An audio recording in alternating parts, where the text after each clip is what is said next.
G'day mate, welcome to the next tutorial, which is all about the tantrum. Oh, the tantrum. The tantrum is the invert that, in all honesty, I probably enjoy doing it the most, but for some reason I find it the most challenging. It's a real prick of a thing. Some people do it and they just find it so simple. And then when they go and do things like a scarecrow or back roll, they find that difficult. You're either on one side or the other. For me, I'm definitely all about the back roll.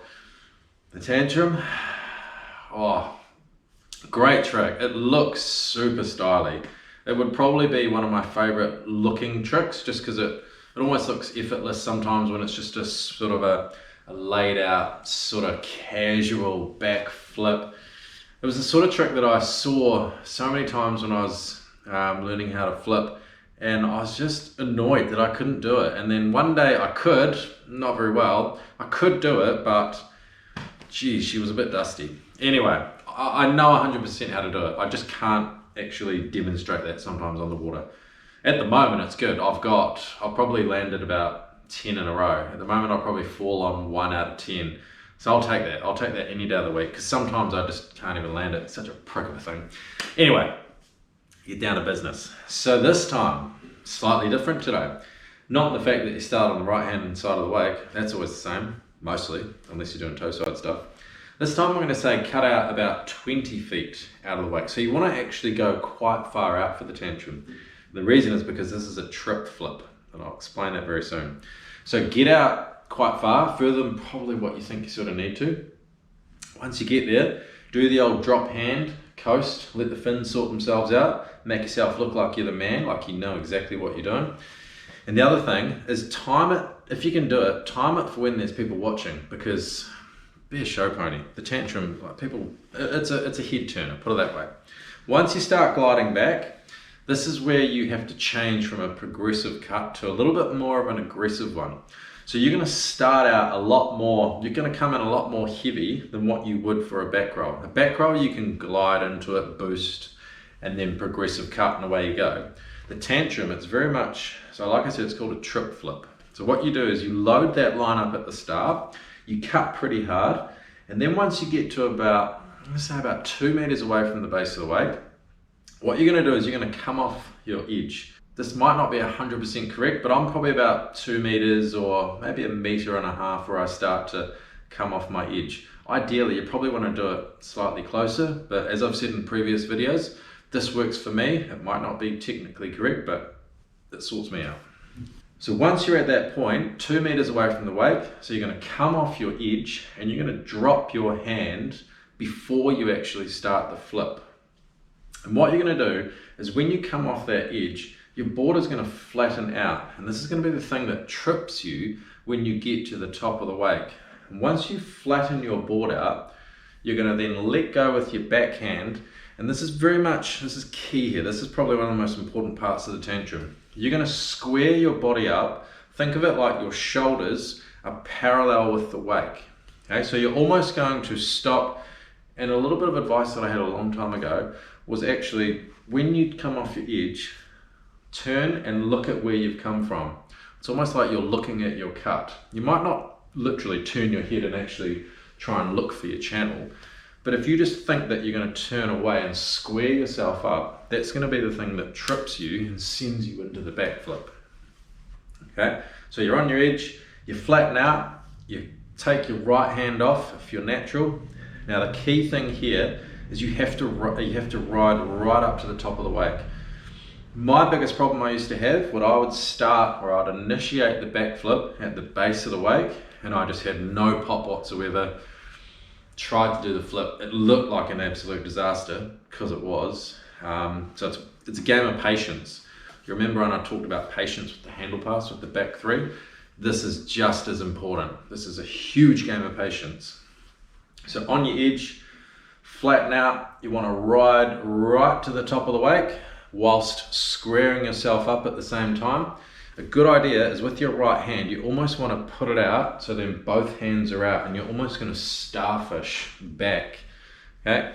If you have both hands on the handle, it's just not going to work. And even if you drop your hand and sort of keep it around your midsection, that's also not going to work because your shoulders haven't squared up properly. So let go, move that hand right to the back. Once you get to the top of the wake, that's where you're going to initiate the up. Okay, the upwards flip is key. You have to make sure that you go up first before you flip. Because if you get to the top and you just throw it backwards, you're not going to have the pop, and it's just not going to work. So when you get to the top of that wake, so you got to think you got to go up first whilst also lifting your chin, because the head's a big part of the tantrum. If you can look up to the sky and go up first, so shoulders up, chest up, and then you want to sort of bring your knees up to your chest and sort of throw your shoulders back at the same time. So that will initiate the flick backwards, and then hopefully you should somersault in control and then get to the sort of your halfway point. Once you're at the halfway point and you're actually fully upside down, you've still got the handle out, hopefully you've still got your other hand out as well. The tantrum, you can spot your landing really quickly. Okay? You can basically see it once you're just past that halfway point. And what you're going to do, once you see that landing, you're just going to keep your knees coming right round. The board will hopefully come right back underneath you. Keep the handle in the same position. For this one, it doesn't really matter where it is.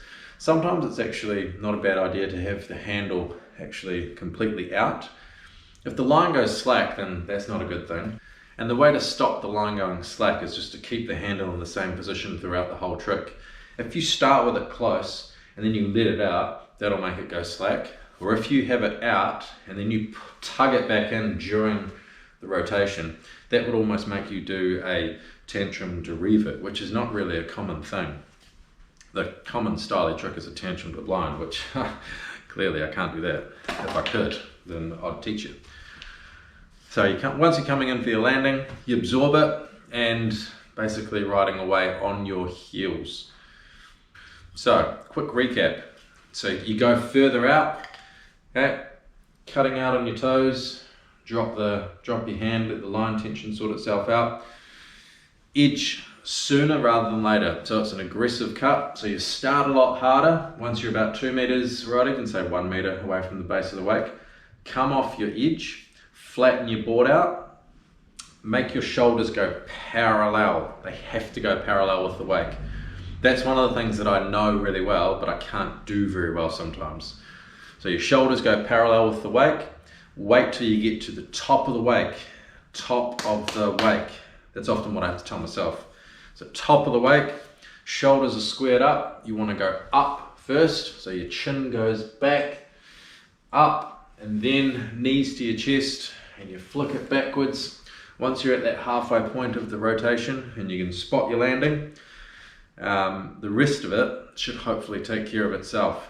Absorbing it in your knees, keep your same body position, and then hopefully you should be alright. If you've got any questions, probably best not to send them my way because I'm not the expert on the tantrum, but feel free to ask anyway, and I'll do my best to answer them as honestly as possible. So that is the tantrum. Like I say, it is one of the styliest tricks, if not the most frustrating, if not the most beautiful, but whole lot of emotions when it comes to this bad boy. But that is it broken down. Hopefully that helps you. Next time we are going to the scarecrow. So we haven't done a lot of stuff on the toe side edge. So this is another one that I can do well, but it's a little bit rusty. It needs a lot of work, but I can still explain it and unpack it for you anyway.